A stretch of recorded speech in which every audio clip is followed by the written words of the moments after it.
Shalom. Une petite fille est allée dans sa chambre et a sorti un pot de gelée de verre de sa cachette dans le placard et elle a répandu le contenu au sol et elle a compté soigneusement. Et puis elle est allée à la pharmacie Rexall. Elle a attendu patiemment que le pharmacien puisse lui prêter attention, mais il était apparemment trop occupé en ce moment-là. Et puis elle a frappé ses pieds au sol, elle a raclé la gorge. « Que veux-tu » demandait donc ce pharmacien d'un ton agacé. « Je parle à mon frère qui est venu de Chicago, que je n'ai pas vu depuis longtemps. » Et la petite fille lui dit « Eh bien, je veux vous parler de mon frère. Il est vraiment, vraiment malade. Et je veux acheter un miracle. » Le pharmacien dit « Je vous demande pardon, qu'est-ce que vous dites ?»« Son nom est Andrew, mon petit frère. Et il a quelque chose de mauvais qui pousse dans sa tête. Et mon papa a dit que seul un miracle peut le sauver maintenant. Alors combien coûte un miracle? Nous ne vendons pas de miracle ici, lui dit le pharmacien. Et la petite fille dit, je suis désolé, mais je ne peux pas m'en aller. Il faut bien que j'achète ce miracle aujourd'hui. Et l'argent que j'ai, essayez de voir, est-ce que ça ne peut pas aider? J'ai de l'argent. Si cela ne suffit pas, je vais encore chercher. Dites-moi combien cela coûte. Et le frère du pharmacien s'est baissé au niveau de la petite fille et lui a dit, ma fille, de quel genre de miracle votre frère a-t-il besoin? Je ne sais pas, répondit la petite fille. Et je sais juste vraiment qu'il est très très malade. Et maman dit qu'il a besoin d'une opération. Mais mon papa ne peut pas payer cela. Il a dit qu'il n'y a qu'un miracle pour l'aider. Et l'homme lui a demandé, combien as-tu?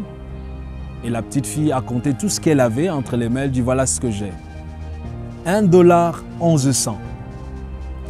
Et cet homme a pris, il dit, ah, ça c'est le prix exact d'un miracle. Est-ce que tu peux m'accompagner chez ton petit frère? Il a pris son argent dans une main et avec l'autre main a tenu la petite fille et ils sont allés à la maison. Un homme très bien habillé, c'était le docteur Carlton Armstrong, un chirurgien spécialisé en neurochirurgie. Et l'opération, il en a pris toute la responsabilité, il l'a fait gratuitement. Il n'a pas fallu longtemps avant qu'Andrew soit de retour à la maison et se porte à nouveau très bien. Un miracle n'est pas la suspension de la loi de la nature, forcément, mais c'est le fonctionnement d'une loi surnaturelle, une loi supérieure, c'est la loi de l'amour.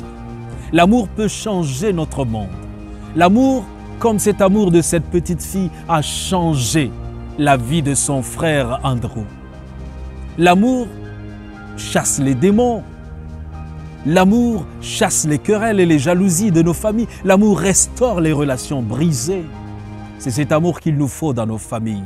C'est cet amour qu'il nous faut. Là où les membres s'entretuent, là où les membres s'entredéchirent, il nous faut de l'amour dans nos familles. Cet amour doit revenir. Quand surviennent les difficultés, les soucis, les découragements, n'entretenez pas la pensée que votre union est une erreur, madame, messieurs, non. Vous avez besoin de l'amour. Soyez déterminés à être l'un pour l'autre ce que vous pouvez être.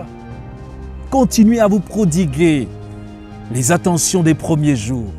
De toute manière, encouragez-vous mutuellement dans le combat de la vie. Appliquez-vous à augmenter le bonheur de l'autre, beaucoup plus qu'à réclamer de lui. Cultivez l'amour. L'indulgence, le mariage sera alors le commencement du bonheur au lieu d'en être la fin.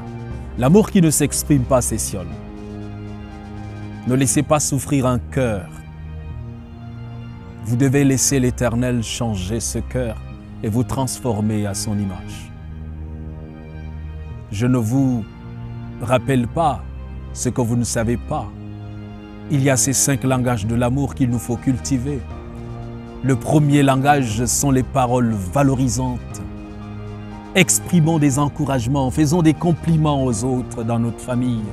Le deuxième langage, c'est les cadeaux. Offrons des présents pour marquer notre affection. Il y a troisièmement le langage des services rendus. Aidons de façon désintéressée.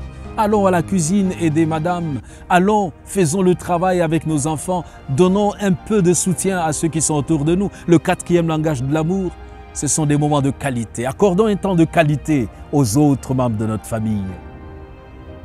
Dialoguons, passons des moments agréables ensemble autour de la table. Le 5e langage de l'amour, c'est le toucher physique. S'embrasser, serrer l'un dans ses bras, serrer l'autre dans ses bras, se faire des câlins, embrasser son fils, embrasser sa fille, embrasser son époux, son épouse. Ce sont là des langages qui renforcent nos liens de famille. Et alors, nous goûterons aux délices de l'amour qui est le seul secret des miracles dans nos familles. Que Dieu te bénisse.